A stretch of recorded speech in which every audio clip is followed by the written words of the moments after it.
What is up, guys? It is Tyrell here. If you like crypto and you like money, this is the place to be. I know it's been a minute, but feel free to subscribe and like the videos, comment on them. If you have any questions, feel free to ask me. I'm so down to just dive into any of the topics that you guys give me. Now, let's get right into it. Looking at the total crypto market cap, we're currently sitting at $1.8 trillion. So in the past week, we had this slight dip here, but we've been recovering nicely. And this is the aggregate of all the money that is in all the cryptocurrencies, including Bitcoin and all the other altcoins, right? So let's look at Bitcoin right here. As you can see here, it's been making a series of lows and higher highs, higher lows, higher highs, higher lows, higher highs, higher low. And we're currently in the middle between this peak and this trough. So it'll be interesting to see what happens next. I currently have my sights higher, of course, just like everybody else. And it's just a wait and see, just to see what's going to happen with the price. A lot of people were kind of calling for a bearish market after this, but I wasn't really too concerned. I just like to see the price just play out, really. And we can see that it reacted here and is currently riding up on a wave up. So we'll see. Like my targets, I would like to see like $75,000 and maybe even up to $100,000. So we'll see if enough money is able to come into the market and then push prices up to those levels. But even if it just happens just like this in like a series of steps, that's totally okay as well. That's like slow and steady and progressing along. Now let's look at Ethereum. This has been following like the same pattern as Bitcoin, but like with Bitcoin, how it had like these series of higher highs, this one was a little bit different, where it didn't have like that same higher high, but it's been making a series of higher lows, like just like Bitcoin, right? You can make a trend line like that. So we'll see. And Visa actually just had some news that they're going to allow payments using USDC. Now, for Visa to actually process payments in USDC, they needed to have some Ethereum to pay for the gas fees. So, I mean, you can speculate and say that, hey, Visa, one of the biggest like credit card and debit card processors, payment processors in the world, is holding Ethereum. So that's super bullish news for not only Ethereum, but the cryptocurrency market as a whole. Now, going into some of my other holdings, we have Cardano here. This was just listed onto Coinbase, so people are able to purchase Cardano on the Coinbase platform, so that is really great for US customers. Also on the Coinbase Pro, currently what I do is I dollar cost average into Cardano, and then I also stake some of the Cardano that I have on a Yoroi wallet. You could also do that on Daedalus, and what you do is you participate in the cryptocurrency ecosystem, not just like buying and holding, but you're actually securing the network and being rewarded for it. So while it's doing its thing, I'm steadily accumulating more over time, and it's a good thing to do.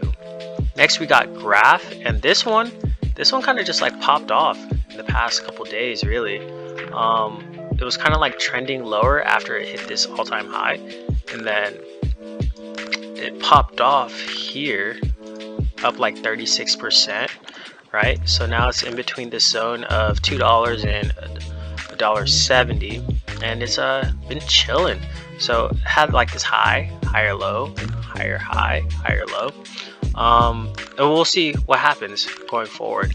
I read this story, I think it was like last week, where chain analysis, like companies that do research into blockchains to see if there's like fraud or like anything illegal in blockchains, got a lot of investment from a lot of like government agencies, part of the alphabet soup, just to gain an insight into transactions that are happening on the blockchain. And as I said in a previous video, Graph is literally like the Google for blockchain. So if you're trying to search data on blockchains, you're going to want to have assets that you know, actually do that. Like, that's their function. So I thought that was positive news for Graph. I could probably find that article as well. And there's also other businesses out there like Chainalysis that actually look at blockchain data and really help like law enforcement or any like business that needs to gain an insight into blockchain data. So useful stuff. Next we got Tezos. This one has actually been doing pretty well. I remember there was like an article that I talked about where a France city is going to actually create their own euro stablecoin, so that's positive news for the Tezos blockchain. I haven't really been following any of the latest developments, but as you can see here, it's been following this upward trend line, and it's just been doing pretty well. At the same time, like I hold this on Coinbase and I'm currently earning interest on that, so I'm just steadily accumulating more and more and more. Like, I don't have a need to pull this Tezos out, convert it to cash, and then use it. So might as well have my money work for me.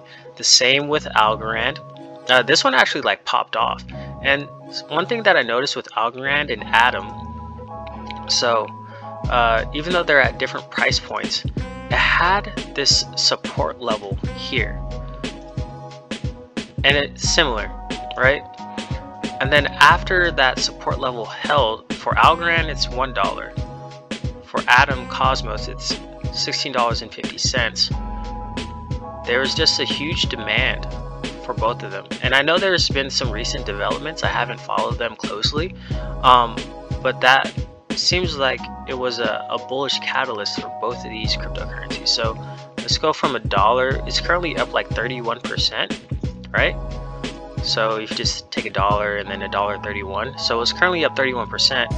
And at the same time, I hold Algorand on Coinbase, and then I'm earning interest in it, rewarded in Algorand, and this is an appreciating asset, so that's compound interest squared, literally. The same with Cosmos Atom. And what I see potentially is a bullish flag or pennant pattern. So it could come down. Maybe it could even go down lower. Who knows? I don't have a crystal ball, but potentially go all the way up here. However long this is, just a little bit of technical analysis. Control click. Yeah, so we'll see if it does something like that. That'll be a cool pattern to happen, right? And then we got Chainlink here. It's doing its thing. I'm just accumulating as part of my crypto bag, and it's doing okay. So as I've stated in multiple videos, I dollar cost average into every one of these cryptocurrencies, minus Tezos. That one's just earning interest. So every one of these cryptocurrencies I dollar cost average in, so I'll buy a little bit every week, and then I just accumulate over time. So that's something I do and I preach about. Alright, let's get into some crypto news. PayPal pushes crypto further into mainstream with planned checkout service for 29 million merchants. So the move could speed the use of crypto in day-to-day commerce. Announced Tuesday, PayPal's checkout will allow Bitcoin, Ether, Bitcoin Cash, and Litecoin to be seamlessly converted into US dollars and other fiat currencies when making purchases. The same as credit card or debit card would work inside a PayPal wallet, said PayPal. Meaning merchants will not actually be the recipients of cryptocurrencies. Now, this is a good thing and bad thing. So people can use cryptocurrencies to pay for goods and whatnot, and then for accounting, I'm not entirely sure how that would work, but all the cryptocurrencies that PayPal is talking about, Bitcoin, Ether, Bitcoin Cash, and Litecoin, they're going to have to be purchasing to allow their merchants to use that for payments and whatnot. The downside, I would say, to this is you're not going to be able to pull off any of these cryptocurrencies, right? So you can't pay for Bitcoin or like be paid in Bitcoin and then take that off and put that into your wallet. And the same as Ether, Bitcoin Cash, and Litecoin. However, there would be like a trading aspect of this, right? Like say you accept a payment in Bitcoin, the price of Bitcoin goes up, and then you can convert that Bitcoin into US dollars and then take that money out, right? And then you could use that to pay for other goods, because who knows if your vendors or your suppliers accept Bitcoin as payment. Eventually, maybe that's PayPal's long game, right? So if they allow crypto merchant payments for their users, maybe suppliers and vendors actually use the PayPal platform, or some other supplier and vendor accepts Bitcoin and Ethereum as payment. And then this really just brings about mass adoption into society. So it's a good thing, honestly, and I'm here for it. I actually looked at PayPal's website and then wanted to find out how you could potentially use crypto. So we can read this here. How does the checkout with crypto feature work? Building on the ability to buy, hold, and sell cryptocurrency with PayPal, customers using checkout with crypto can now choose to check out safely and easily by converting cryptocurrency holdings to fiat currency at checkout with certainty of value and no additional transaction fees. Now here's how to do it. You follow these steps here. Click checkout with PayPal, fill in your PayPal account information and click login. Select the crypto, review terms and conditions, click got it. Review the exchange rate and click sell Bitcoin, Ethereum, Litecoin, and Bitcoin Cash to continue. So for PayPal, they made it super simple and easy for people to use. Like, literally just follow the steps and they take care of the entire backend. And as I was saying, like in a previous video, most people don't really care about the mechanics of cryptocurrency, right? Like, oh, it's a proof of work or it's a proof of stake.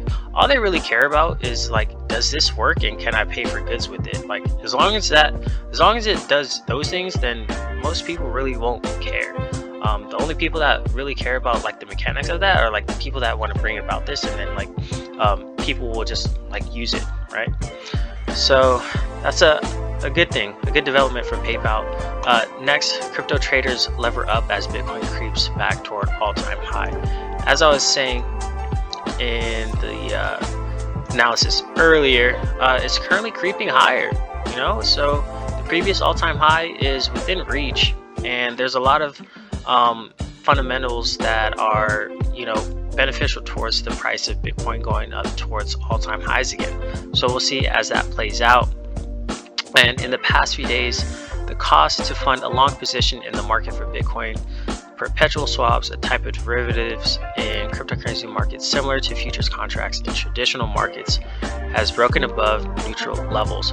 I personally don't do this. I don't day trade Bitcoin. Some people do, and they're actually successful at it, so good for them. Really, all I care about is buying spot and just holding a piece of a scarce asset, right? And at the same time, I can deposit it onto multiple platforms like Vauld or BlockFi and earn interest in Bitcoin, right? So that's something that I do to earn interest. Next, we'll talk about some NFTs. So Mark Cuban and Chamath Palihapitiya back NFT marketplace Super Rare's 9 million Series A. Now, the NFT marketplace plans to build out its social features and experiment with presenting works in virtual reality. Now, this is one of the biggest things in cryptocurrency right now. NFTs, non-fungible tokens, which is essentially like a GIF, but it's like verified. So if you have a blue check on Instagram, it's literally like that. And they're investing into these marketplaces. And Mark Cuban and Chamath Palihapitiya are probably some of the biggest cryptocurrency proponents, and they really see the value of cryptocurrency in the long run, and they want to front run the investments into these platforms that are bringing about this change in society. And literally everybody's talking about NFTs right now. Like, it's just everywhere, on Twitter, on Instagram, and on Super Rare. So I checked out this platform. This is actually one of the collectors, but you can collect super rare digital artworks, and this is pretty cool because, you know, you can go on like Photoshop, Illustrator, Procreate, any type of platform where you can create things like digital art, and then put it here for people to buy, really. And I think it's pretty cool. I was kind of hesitant towards like NFTs, but you know, there's some artists out there that are putting out some really cool work, and these are all digital pieces of art, so where you can see like how much it's listed, what was the last sell price, you can see what they're creating, whatever like your gist is, you can like find that here. And a lot of people put a lot of time and effort into making these digital pieces of art, and there's many platforms out there where you can actually like purchase it, so it's pretty cool. I'm looking into getting into some NFTs myself, you know, find something that I actually like and think that I want to like hold on to it as a collectible over time, because I know it's verified on the blockchain, right? And it's like this this entire new craze. And like if you think about it, even NBA stars are getting into it, right? Michael Jordan joins $305 million investment in firm behind NBA Top Shot. Dapper Labs' Buzzy NFT platform has generated over $500 million in sales since launch. So it's not just pieces of digital art, it's literally like videos of basketball games, right? So you got Tyler Herro here. Let's look at the marketplace, right?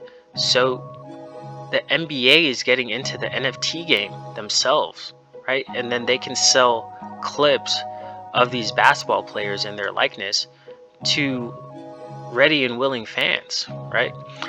Let's look at Zion Williamson, right?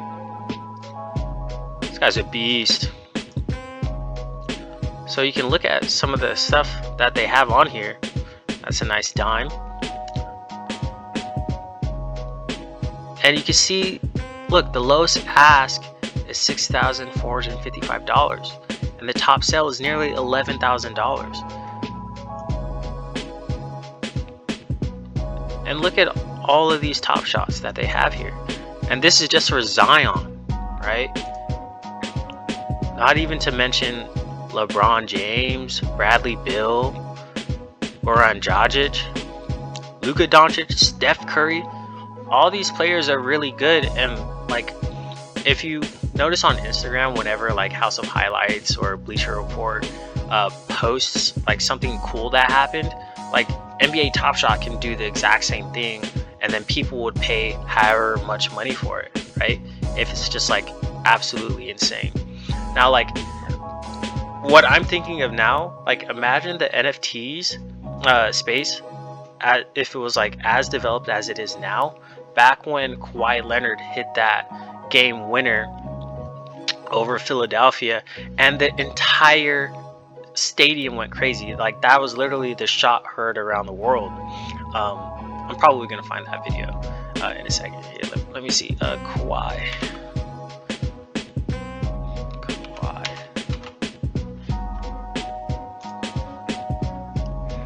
All right, let's see. You got to be aware of the inbounder here if you're Philly. It's off to Leonard, defended by Simmons. Is this the dagger?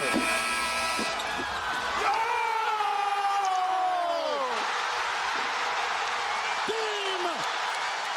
Series! Toronto is won! Now, can you imagine that as an NFT? All right, I'll leave you guys with that. This is Tyrell. Catch you guys on the next one.